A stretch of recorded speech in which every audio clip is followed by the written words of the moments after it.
Assalamualaikum warahmatullahi wabarakatuh. Alhamdulillahi rabbil alamin. Lahun ni'matu wa lahul fadlu wa lahul thana'ul hasan. Wassalawatullahil barrir rahim wal malaikatil muqarrabin ala sayyidina wa maulana Muhammadin wa ala alihi wa ashabihi at-tayyibin at-tahirin. Allahumma la sahla illa ma ja'altahu sahla wa anta taj'alul hazna idza syi'ta sahla. Allahumma arzuqna al-ikhlasa fin niyyati wal qawli wal amal wa ba'du. Ila Nabiyil Mustafa sallallahu alaihi wasallam wa ikhwanihi minal anbiya'i wal mursalin wa syuhada'i was salihin, khususan ila sultanil awliya Syekh Abdul Qadir Al-Jilani wa Syekh Ahmad Ar-Rifa'i wa Syekh Baha'iddin An-Naqsyabandi wa Syekhina Abdullah Al-Harari wa ila arwahi muassisi jam'iyyati Nahdlatul Ulama Syekh Muhammad Hashim Ash'ari wa Syekh Bisri Sansuri wa Syekh Abdul Wahab Hasbuah wa ila arwahi jami'i ahli al-qubur minal muslimin wal muslimat. Al-Fatihah. A'udzu billahi minasy syaithanir rajim. Bismillahirrahmanirrahim. Alhamdulillahi rabbil alamin. Ar-Rahmanir Rahim. Malik yaumiddin. Iyyaka na'budu wa iyyaka nasta'in. Ihdinas siratal mustaqim. Siratal ladzina an'amta 'alaihim ghairil maghdubi 'alaihim waladdallin. Amin. Hadirin hadirat kaum muslimin muslimat, pemirsa Madu TV rahimakumullah. Alhamdulillah, puji syukur kita sampaikan kepada Allah Subhanahu wa taala. Pagi hari ini Allah Subhanahu wa taala masih melimpahkan nikmat-nikmatnya yang sangat banyak yang kita tidak mampu untuk menghitungnya karena banyaknya nikmat yang Allah anugerahkan kepada kita, terutama sekali nikmat iman Islam yang merupakan kenikmatan terbesar yang Allah anugerahkan kepada hambanya. Dengan nikmat-nikmat tersebut kita semuanya insyaallah nanti akan mendapatkan keselamatan fil akhirah. Amin ya rabbal alamin. Salawat dan salam semoga tetap terlimpahkan kepada makhluk yang termulia secara mutlak, penutup dari seluruh para nabi dan rasul. Tidak ada yang diangkat menjadi nabi setelah beliau, yaitu Nabi Muhammad sallallahu alaihi wasallam. Demikian juga untuk para sahabatnya, keluarganya, serta seluruh umat Islam yang mengikuti beliau ila yaumil qiyamah. Hadirin rahimakumullah, kita pagi hari ini masih dalam babul masajid. Mari kita memulainya dengan mengikhlaskan niat kita masing-masing bahwa kita hadir dalam majelis ilmu semata-mata lillahi ta'ala untuk meraih ridha dari Allah Subhanahu wa ta'ala. Hadis yang kedua dari babul masajid. Wa an Abi Hurairah radhiyallahu ta'ala anhu qala wasdawuh sapa Rasulullah sallallahu alaihi wasallam qatalallahu al-yahuda. Muga-muga ngedohaken saking kebagusan sapa Allahu Gusti Allah al yahuda ing wong Yahudi. Ittakhadhu ngalap atau ndadekaken sapa al yahud kubur anbiyaihim ing kuburane pira-pira nabine al yahud masajida ing pira-pira masjid. Muttafaqun alaihi. Wa zada muslimun wan nasara qatalallahu al yahuda wan nasara ittakhadhu qubur anbiyaihim masajid.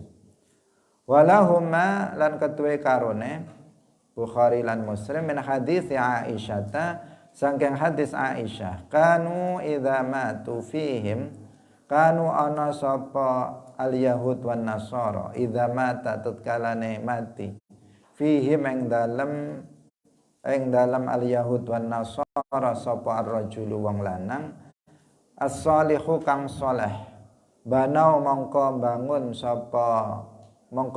sapa al yahud wan nasara ala qabrihi ing atase kuburane ar-rajulus saleh masjidan ing masjid wa fihi ulaika syirarul khalqi utawi mangkono-mangkono al yahud wan nasara iku syirarul khalqi saawan-awane makhluk. Hadirin rahimakumullah, Rasulullah sallallahu alaihi wasallam bersabda qatalallahu al-yahud. Kalau diterjemahkan secara harfiah, semoga Allah membunuh orang-orang Yahudi. Tetapi yang dimaksud di sini adalah la'ana. Qatala artinya la'ana. Semoga Allah melaknat orang-orang Yahudi. Melaknat itu artinya aba'adahum minal khair, menjauhkan mereka dari kebaikan. Qatalallahu al-yahud, semoga Allah menjauhkan orang-orang Yahudi dari kebaikan, dari rahmat Allah. Qatalallahu al-yahuda, kalau dalam riwayat Bukhari, kalau Muslim ada tambahan wan nasara. Semoga Allah menjauhkan kebaikan dari orang-orang Yahudi dan Nasrani yang mereka menjadikan kubur para nabi mereka sebagai masjid. Masjid itu tempat ibadah, tempat untuk sujud, tempat untuk salat, tempat untuk beribadah kepada Allah Subhanahu wa taala. Hadirin rahimakumullah, ini Rasulullah menceritakan kebiasaan yang dilakukan oleh orang-orang Yahudi dan orang-orang Nasrani. Kita tahu orang-orang Yahudi ini mereka mengaku sebagai para pengikut Nabi Musa alaihissalam. Dan orang-orang Nasrani, An-Nasara, mereka mengaku sebagai para pengikut Nabi Isa alaihissalam.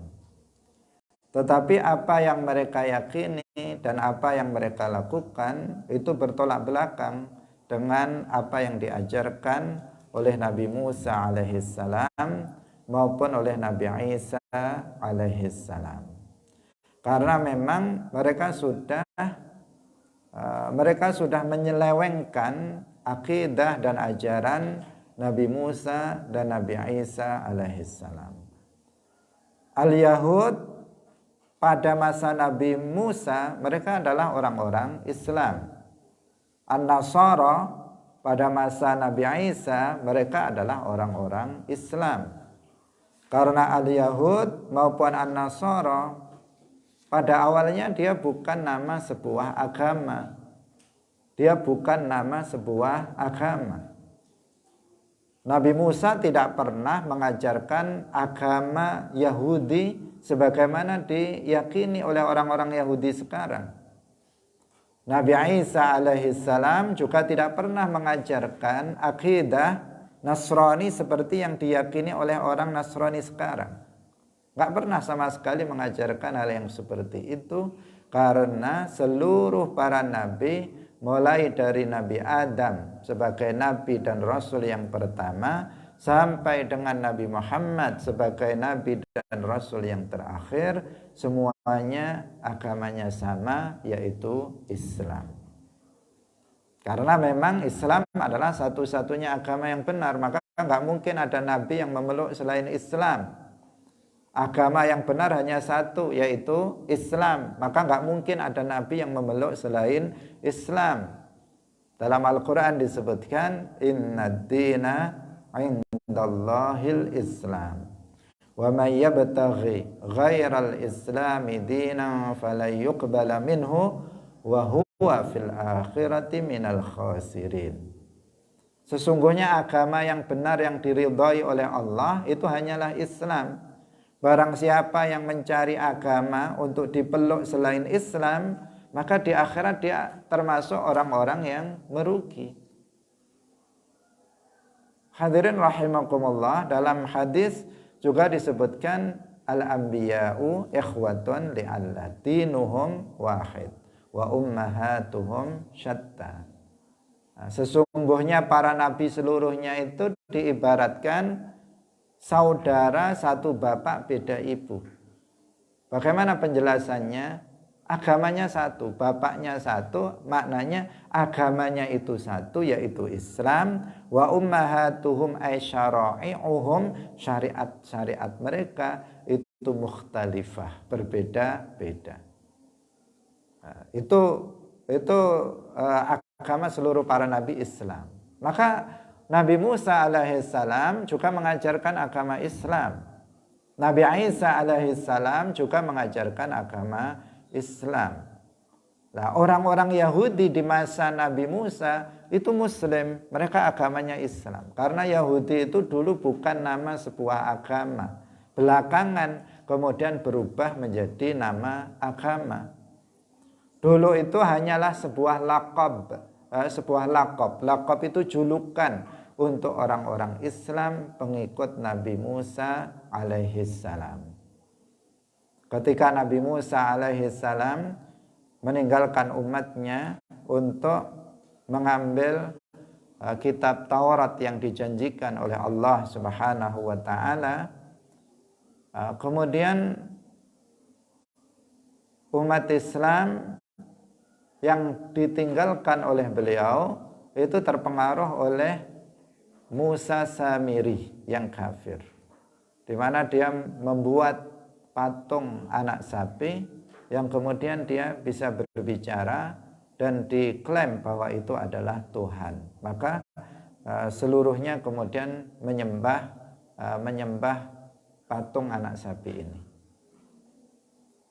Orang-orang Islam menjadi kufur, menjadi mereka musyrik dengan disebabkan beribadah kepada selain Allah. Ketika Nabi Musa alaihissalam datang, kemudian Nabi Musa alaihissalam menyeru kembali mereka untuk masuk ke dalam agama Islam. Dan kemudian mereka masuk kembali kepada Islam dengan mengatakan, Inna hudna ilaika. Sesungguhnya kami itu telah bertaubat kepadamu. Tetapi pada zaman Nabi Musa, cara taubatnya berbeda dengan cara taubat pada masa kita sekarang. Kalau pada masa sekarang kita melakukan sebuah dosa, kalau misalnya kufur, maka dengan mengucapkan 2 kalimat syahadat, niat kembali masuk ke dalam agama Islam, selesai. Tetap kalau itu bukan kufur, di bawah kufur, maka dengan menyesali perbuatan dosa karena Allah di dalam hati, kemudian dia meninggalkan perbuatan maksiat itu dan bertekad untuk tidak mengulanginya lagi. Itu taubat di dalam syariat Nabi Muhammad sallallahu alaihi wasallam. Tapi pada masa Nabi Musa alaihi salam, taubat itu adalah dengan cara bunuh diri. Jadi kalau seseorang bertaubat, maka dia harus membunuh dirinya sendiri agar Allah Subhanahu wa taala mengampuni mereka. Itu cara taubat mereka. Nah, itu yang juga kemudian dilakukan oleh mereka yang kemudian kembali kepada Islam setelah kesyirikannya, kemudian mereka melakukan bunuh diri sebagai bentuk taubat mereka kepada Allah. Jadi diambil dari kata-kata mereka inna hudna ilaika, kemudian mereka disebut sebagai orang-orang Yahudi. Jadi Yahudi itu orang Islam, pengikut Nabi Musa alaihissalam. Demikian juga orang-orang Nasrani. Nasrani itu Nasara, itu juga laqab, bukan nama sebuah agama. Laqab bagi umat Islam pengikut Nabi Isa alaihissalam. Diambil dari kata-kata ketika Nabi Isa alaihissalam bertanya, disebutkan dalam Al-Quran, qala man ansari, qalu nahnu ansarullah. Siapa para penolongku? Kemudian mereka mengatakan kami adalah Ansarullah. Dari kata-kata Ansar ini kemudian mereka disebut Nasara. Sebagian ulama mengatakan bahwa mereka disebut Nasara maka karena tempat dakwah mereka itu di daerah di Palestina namanya Nasirah, sehingga mereka disebut Nasara. Pada intinya bahwa Nasara bukan nama sebuah agama, tetapi dia adalah laqab. Tetapi belakangan Al-Yahud wan Nasara menjadi sebuah agama di luar Islam setelah mereka menyelewengkan akidah dan ajaran para nabinya. Hadirin rahimakumullah. Nah, salah satu penyimpangan dari orang-orang Yahudi dan orang-orang Nasrani yang ini melenceng dari ajaran yang diajarkan oleh Nabi Musa ataupun Nabi Isa, bahwasanya kebiasaan mereka menjadikan kuburan para nabi mereka itu dijadikan masjid. Jadi kalau ada salah satu di antara nabi atau bahkan orang soleh itu wafat, maka dikuburkan, setelah itu dibuat masjid di atasnya. Jadi kuburan dulu baru membuat masjid di kuburan itu, karena mereka kemudian menyembah kuburan itu. Kuburan itu dijadikan sebagai kiblat mereka di dalam sholat. Hadirin rahimakumullah. Orang-orang Wahabi sering menggunakan hadis ini sebagai dalih tidak bolehnya ada kuburan di dalam masjid. Tidak bolehnya ada kuburan di dalam masjid, dan bahwa haram hukumnya sholat di dalam masjid yang ada kuburannya. Bahkan mereka lebih lucu lagi, kalau ada masjid kemudian di belakangnya ada kuburan, di belakangnya artinya di depan pengimaman ada kuburan, maka mereka mengatakan itu adalah haram hukumnya. Seperti masjidnya sebagian di pondok-pondok pesantren, di belakang pengimaman ada pekuburan, ada kuburan para masyayikh, ada kuburan para kiai di belakang pengimaman. Menurut mereka yang seperti itu hukumnya haram. Ini kan sangat aneh. Karena kalau ada penghalangnya saja tetap haram, lalu di mana kita akan sholat? Kalau kita sholat di sini diurut, nanti ke sana nabrak kuburan juga. Jadi pasti ada kuburan yang lurus dengan kita. Hadirin rahimakumullah, ini nggak sama ya. Nggak sama. Jadi kalau orang-orang Yahudi dan Nasrani itu ada kuburan, mereka menguburkan seorang nabi, kemudian mereka jadikan kuburan itu sebagai masjid, kuburan itu dijadikan sebagai kiblat mereka dalam sholat. Mereka ibadah terhadap kuburan itu, para nabi itu. Itu kalau orang al-Yahud wan Nasara. Sementara kita itu tidak menguburkan, kalau kita tidak menguburkan mayat di dalam masjid, tetapi yang sering terjadi adalah ketika ada perluasan masjid, kemudian kuburan itu menjadi di dalam masjid. Seperti dalam Masjid Nabawi sendiri, Masjid Nabi di Madinah, Al-Madinah Al-Munawwarah. Makam Rasulullah, Abu Bakar dan Umar bin Al-Khattab radhiyallahu radhiyallahu anhuma pada awalnya tidak berada di dalam masjid, di luar masjid, tetapi setelah ada perluasan masjid karena kebutuhan, maka kemudian makam beliau menjadi berada di dalam Masjid Nabawi. Hadirin rahimakumullah. Demikian juga ada sebagian masjid di kita itu yang di dalam masjid ada kuburannya. Itu sudah kita terangkan dalam pertemuan sebelumnya. Apabila kuburan itu ditutup, apakah ditutup dengan kayu, dengan triplek atau dengan kain, maka sama sekali tidak ada kemakruhan, apalagi haram. Sama sekali enggak. Jadi kalau ada kuburannya kemudian kuburannya ditutup, maka di situ tidak ada kemakruhan, apalagi keharaman, sama sekali enggak ada. Tetapi apabila kuburan itu dibiarkan terbuka, kemudian orang sholat menghadap kuburan itu, maka itu hukumnya makruh. Dilakukan yang seperti itu. Harusnya kalau kuburan ada di dalam masjid, maka harus dia ditutup dengan satir, sehingga orang yang sholat itu tidak langsung menghadap kuburan tersebut. Ini ketentuan hukumnya yang harus kita fahami. Orang-orang Wahabi berdasarkan hadis ini kemudian mereka langsung mengklaim bahwasanya sholat di dalam masjid yang ada kuburannya tanpa ada tafsil apakah itu ada satirnya ataukah enggak ada satirnya, itu mutlak menurut mereka, itu hukumnya haram. Hadirin rahimakumullah, ini adalah kesalahpahaman terhadap pengertian dari hadis tersebut. Kalau di sini kan jelas lafadznya qatalallahu al-yahuda ittakhadhu qubur anbiyaihim masajida. Mereka menjadikan kuburan para nabi mereka sebagai masjid, artinya sebagai tempat untuk beribadah, tempat untuk dijadikan sebagai kiblat di dalam sholat mereka.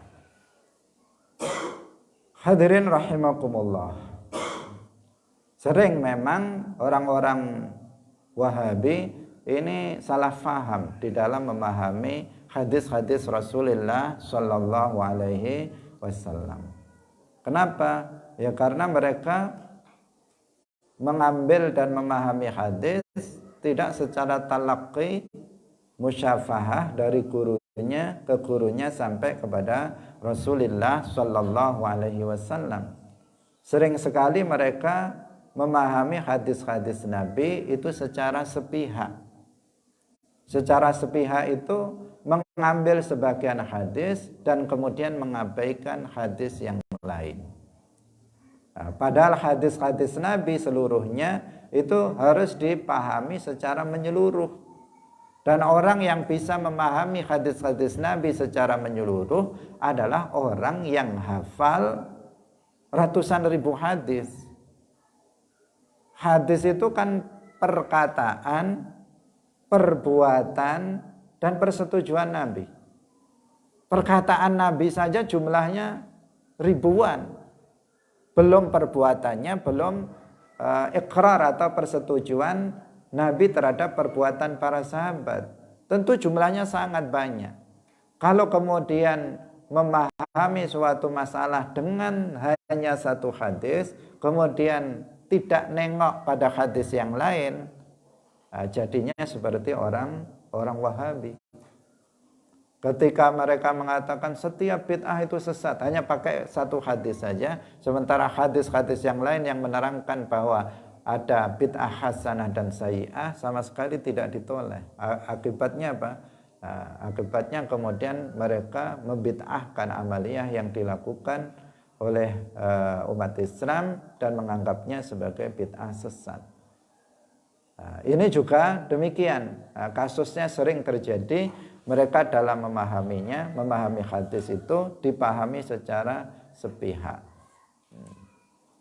Hadirin rahimakumullah, Ulaika syirarul khalqi, dikatakan orang Yahudi dan Nasrani itu adalah syirarul khalqi, seburuk-buruknya makhluk. Seburuk-buruknya makhluk artinya mereka itu laisu alal iman, mereka tidak dalam keimanan.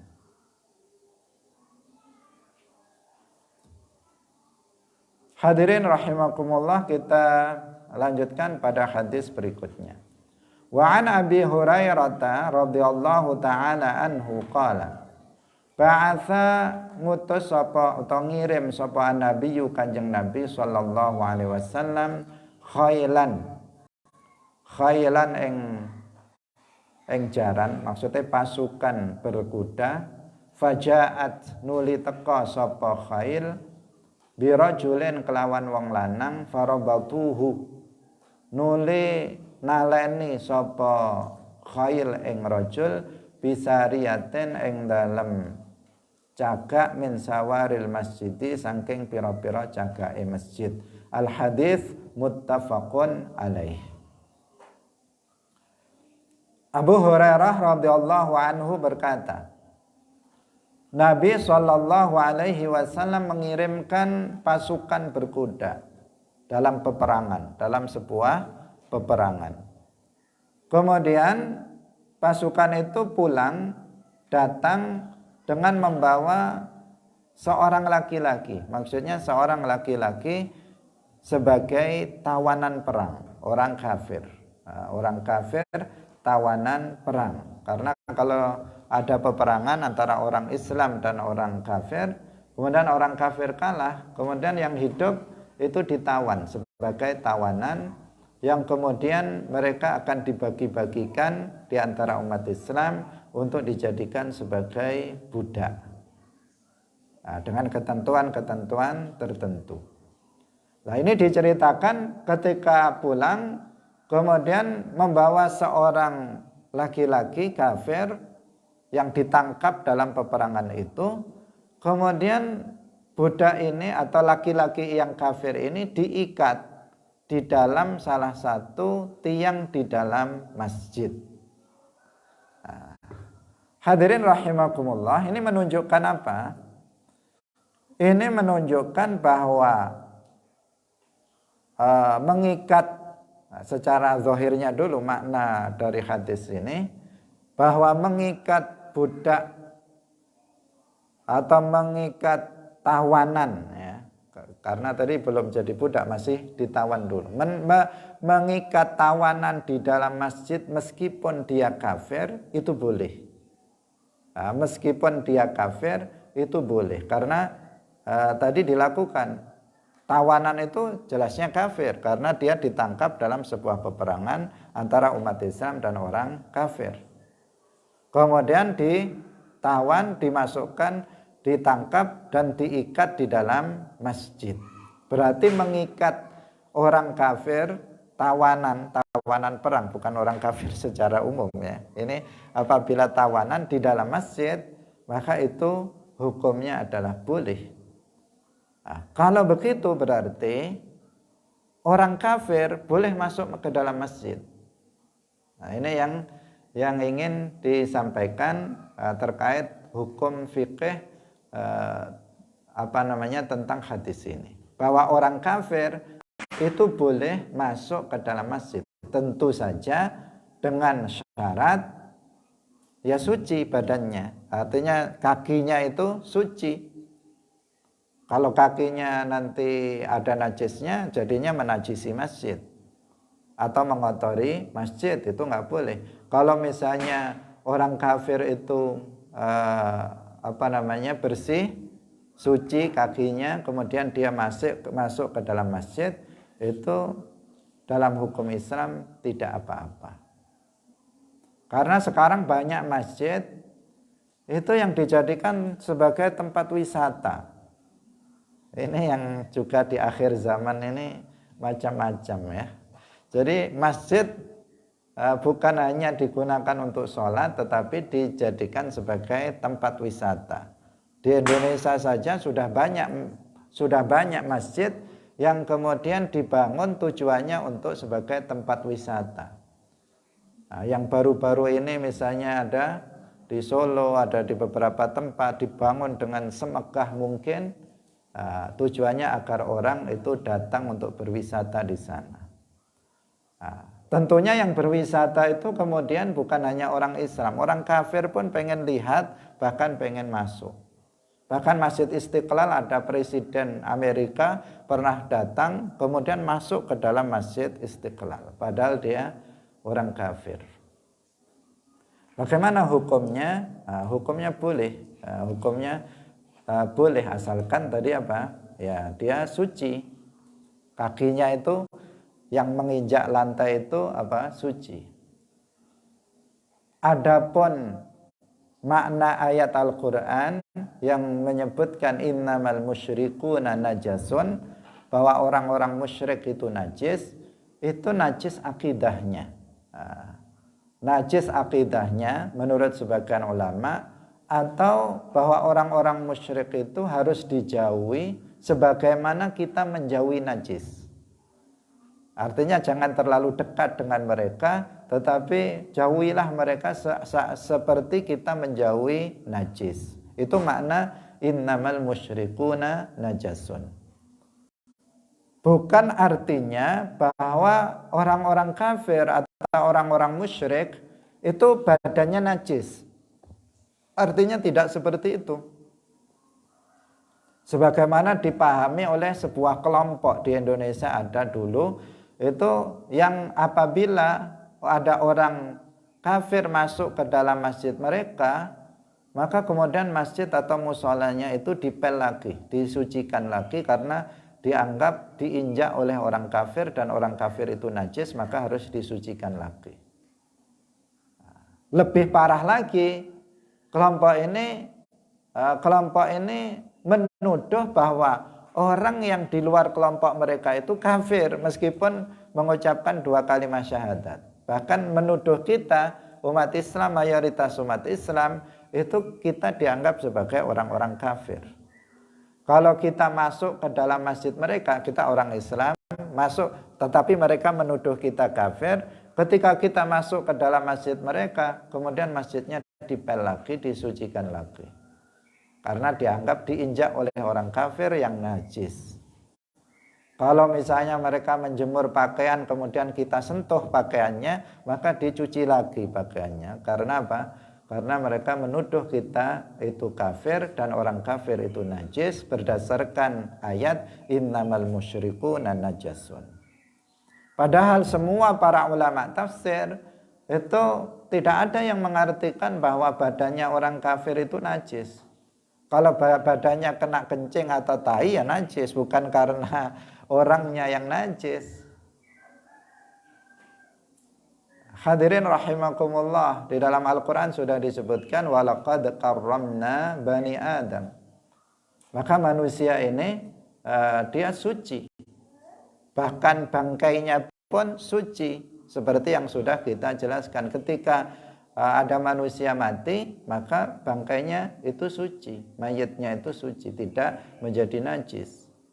Termasuk apabila mayatnya itu kafir, bahkan ketika orang kafir itu masih hidup, maka badannya, kalau dia badannya suci, kalau dia misalnya menyentuh sesuatu, maka sesuatu itu tidak menjadi najis. Hadirin rahimakumullah. Salah satu dalilnya adalah di sini bahwa ada seorang tawanan perang yang tentunya kafir, oleh salah seorang sahabat dimasukkan ke dalam masjid, kemudian diikat di dalam masjid. Nabi melihatnya, tetapi Nabi membiarkannya. Itu namanya apa? Iqrarun Nabi. Kalau Rasulullah atau kalau sebuah perbuatan dilakukan di hadapan Nabi, kemudian Nabi diam, tidak melarangnya, meskipun bukan Nabi yang melakukannya, sahabat yang melakukannya, tetapi Nabi mendiamkannya, maka menunjukkan bahwa sesuatu perbuatan itu hukumnya boleh. Namanya iqrarun Nabi. Takrir dari Rasulullah Shallallahu Alaihi Wasallam. Kenapa? Karena Nabi tidak mungkin mendiamkan sebuah kemungkaran terjadi. Kalau itu maksiat, kalau itu haram, maka Nabi pasti melarangnya.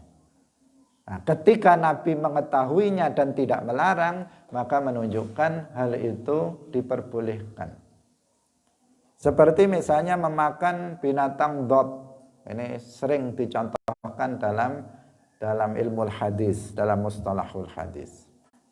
Memakan binatang dhab. Dhab itu bukan garangan ya, atau biawak. Di Indonesia sering diartikan biawak. Tetapi sebenarnya kalau perhatikan, dia bukan biawak, bukan garangan. Dhab ini binatang yang hanya ada di Timur Tengah.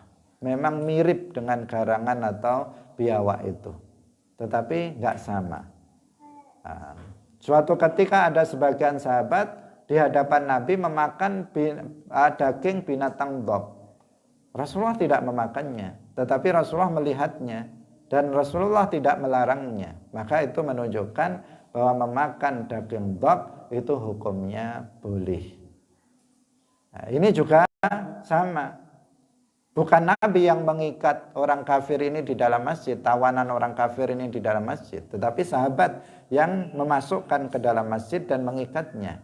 Tetapi Nabi mendiamkannya, Nabi tidak melarangnya. Maka itu menunjukkan bahwa memasukkan orang kafir ke dalam masjid selama dia suci kakinya, tidak nanti menajisi masjid, maka itu adalah sesuatu yang tidak dilarang, sesuatu yang diperbolehkan. Tetapi biiznil muslim, ini catatannya, lakin biiznil muslim. Kalau ada orang kafir masuk ke dalam masjid harus ada izin dari orang Islam. Bukan masuk nyelonong begitu saja, tetapi ada seorang muslim yang mengizinkan dia masuk ke dalam masjid. Hadirin rahimakumullah. Ini hukum yang penting untuk kita ketahui, karena sering terjadi kontroversi terkait dengan masalah ini. Wa anhu an Abi Hurairah, hadis berikutnya, anna Umar radhiyallahu taala anhu marra bi Hassan radhiyallahu taala anhuma yunshidu fil masjid. Yunshidu nyanyi sapa Hasan fil masjid ing dalem masjid. Falahadha mongko ningali sapa Kanjeng Nabi ilaihi maring Hasan. Bukan ya. Fala hadza mongko ningali sapa Umar ilaihi maring Hasan. Faqala nuli dawuh sebentar wa anhu an Abi Hurairah ya. Anna Umar radhiyallahu taala marra bi Hasan radhiyallahu anhu ma yunshidu fil masjid. Kita ulang, anna Umar sak temene Umar radhiyallahu taala anhu marra wis liwat sapa Umar bi Hasanin kelawan Hasan radhiyallahu anhuma an Umar wa an Hasan. Yunshidu nyanyi sapa Hasan fil masjid ing dalam masjid. Fala hadza mangka ningali sapa Umar ilaihi maring Hasan faqala nuli dawuh sapa Umar qad kuntu teman-teman was ana sapa ingsun iku unsyidu nyanyi sapa ingsun fihi ing dalam masjid wa fihi faqala mongko dawuh sapa Hasan ya.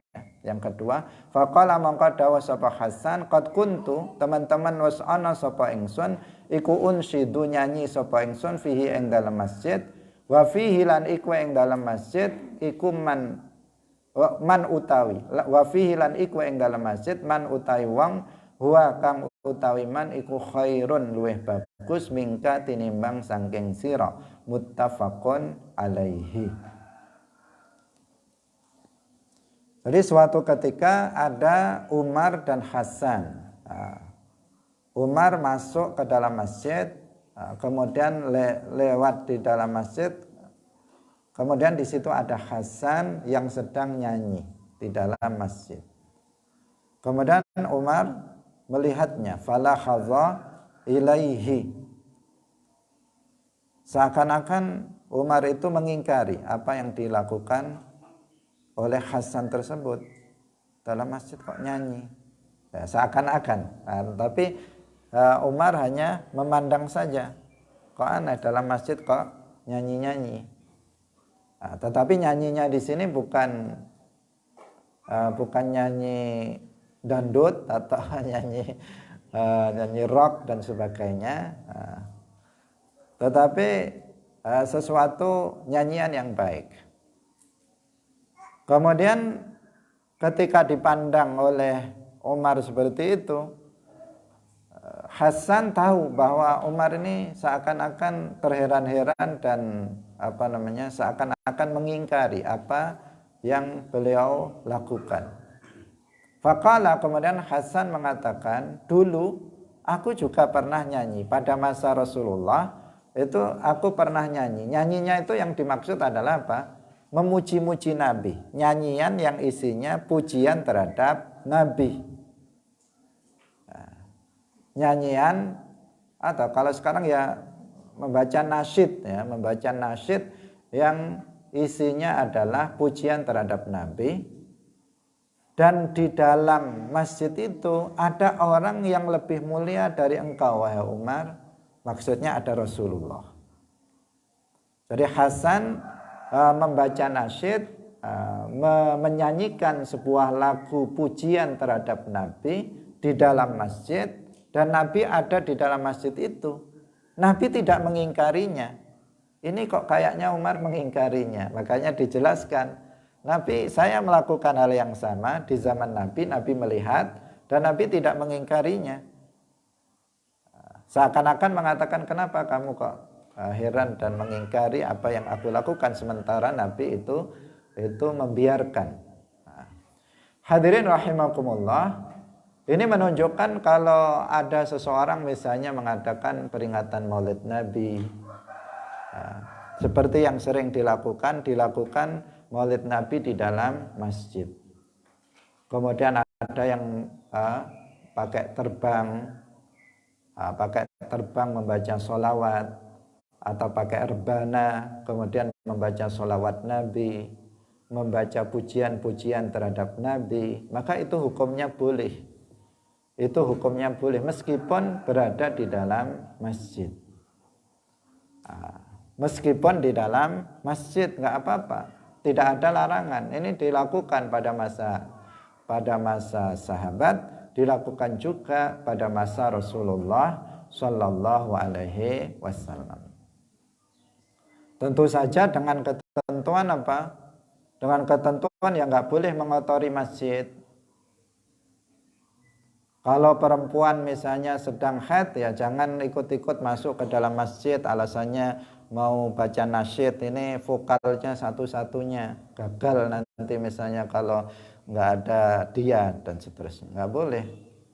Kalau dia sedang haid, selama seseorang itu nggak ada halangan untuk masuk ke dalam masjid, kemudian dia membaca sholawat, kemudian membaca pujian-pujian terhadap Nabi, bahkan dengan rebana, dengan terbang, maka itu sesuatu yang diperbolehkan, tidak diharamkan. Berbeda kalau misalnya musik yang digunakan, musik yang diharamkan. Kalau yang diharamkan jangankan di dalam masjid, di luar masjid saja nggak boleh. Kalau misalnya ada yang pakai gitar, ada yang pakai seruling, pakai biola, jangankan di dalam masjid, di luar masjid aja nggak boleh, di jalan saja nggak boleh. Itu di luar pembahasan. Ketika kita membahas nyanyian di dalam masjid ini, tentu saja yang dimaksud yaitu yang Islami. Yang Islami artinya yang dibolehkan secara syarak. Karena alat-alat musik itu ada dua macam. Ada alat-alat musik yang diharamkan, ada alat-alat musik yang dihalalkan. Kalau alat musik yang dipakai dimainkan di dalam masjid itu alat-alat musik yang dihalalkan, maka halal juga untuk dilakukan di dalam masjid. Lagu-lagu juga ada lagu-lagu yang diharamkan, ada lagu-lagu yang dihalalkan. Kalau lagu-lagunya itu adalah berisi tentang pujian terhadap Nabi, berisi sholawat, berisi ilmu-ilmu syara, maka tidak ada masalah. Tetapi kalau lagunya itu lagu tentang hal-hal yang bisa mengundang syahwat, maka tentu saja lagu yang seperti itu tidak diperbolehkan di luar masjid maupun di dalam masjid. Maka ketika dikatakan yunshidu fil masjid, maksudnya adalah dia memang menyanyikan lagu yang boleh secara syarak, secara dalam Islam memang boleh. Tetapi Sayyiduna Umar melihat itu janggal, sehingga Hasan menceritakan bahwa itu beliau lakukan di masa Rasulullah, dan Rasulullah Shallallahu Alaihi Wasallam itu sama sekali beliau tidak mengingkarinya. Hadirin rahimakumullah, ini juga ikrar juga dari Nabi seperti yang tadi.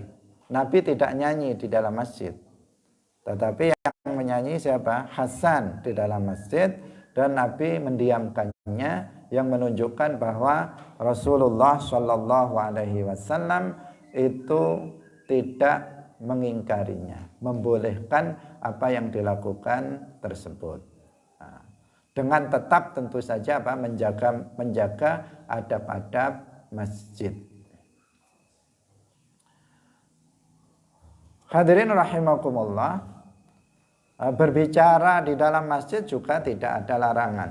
Ya, kalau kita di dalam masjid kemudian ngobrol tentang sesuatu hal yang penting, bukan ghibah, bukan ngerasani orang. Kalau itu di luar masjid pun haram. Atau misalnya namimah, tentu saja nggak boleh di dalam masjid karena memang itu sesuatu yang diharamkan. Tetapi kalau berbicara tentang urusan duniawi yang tidak diharamkan, itu juga diperbolehkan. Misalnya membahas tentang sawahnya bagaimana, membahas tentang pekerjaan yang itu tidak ada unsur yang diharamkan, maka di dalam masjid pun boleh dilakukan. Karena ada sebagian pemahaman yang itu ekstrim, ya, yang berlebihan, yang mengatakan bahwa bahkan ditulis dalam sebagian masjid oleh takmirnya, dikatakan bahwa innal kalam fil masjid itu yudhibu al hasanat kama ta'kulun naru al-hatab. Ditulis bahwa berbicara di dalam masjid itu bisa menghilangkan kebaikan seseorang yang melakukannya, sebagaimana api itu membakar kayu bakar. Artinya kebaikan orang tersebut kalau ngobrol di dalam masjid itu akan hilang. Karena pemahaman-pemahaman yang keliru tersebut, sekarang ini banyak masjid yang dikunci kalau malam. Banyak masjid kalau sudah habis sisa dikunci, tidak seperti pada masa lalu. Masjid itu terbuka 24 jam. Bahkan sekarang tidur di dalam masjid pun dilarang. Padahal tidur di dalam masjid itu bukan sesuatu yang dilarang. Apalagi di teras masjid. Dulu di Masjid Nabawi banyak orang-orang fuqara, ahlus suffah, itu yang mereka tidurnya di sana. Itu bukan sesuatu yang diharamkan. Makan di dalam masjid asalkan tidak mengotori masjid, tentu saja itu semuanya berlaku. Ketentuan-ketentuan itu berlaku. itu tidak ada larangan. Berbicara, ngobrol di dalam masjid asalkan bukan obrolan yang haram, tidak dilarang. Tidur di masjid juga tidak dilarang. Karena pemahaman yang berlebihan, kemudian sebagian orang sebagian orang kemudian mengunci masjidnya setelah habis isya, habis sholat isya langsung dikunci seluruh, nggak boleh ada yang masuk. Nah, mungkin karena itu, juga mungkin karena sering kehilangan, mungkin mikrofonnya sering hilang atau sesuatu barang sering hilang. Nah, bisa jadi karena itu, bisa jadi juga karena anggapan yang keliru terhadap permasalahan-permasalahan ahkamul masajid. Karena itu penting, nanti akan ada ahkam al-masajid, hukum-hukum terkait dengan masjid yang lainnya yang insya Allah akan kita jelaskan melalui beberapa hadis atau sabda Rasulullah Shallallahu Alaihi Wasallam. Tentu apa yang disampaikan oleh Rasulullah Shallallahu Alaihi Wasallam harus dipahami dengan sebenar-benarnya. Lagi-lagi tidak mengambil sebuah hadis itu secara sepihak, tetapi kita melihat secara keseluruhan. Hadirin rahimakumullah, demikian pengajian kita pada pagi hari ini. Insyaallah kita akan masih lanjutkan dalam babul masajid dalam pertemuan berikutnya. Semoga Allah Subhanahu wa taala memberikan pemahaman yang lurus, pemahaman yang benar kepada kita. Barakallahu fikum wallahul muwaffiq ila aqwamit thariq. Wassalamualaikum warahmatullahi wabarakatuh. La ilaha illallah. Allahumma salli ala sayyidina Muhammad wa ala alihi wa sahbihi wa sallim. Rabbi ghfirli wa liwalidayya wa lil mu'minina wal mu'minat.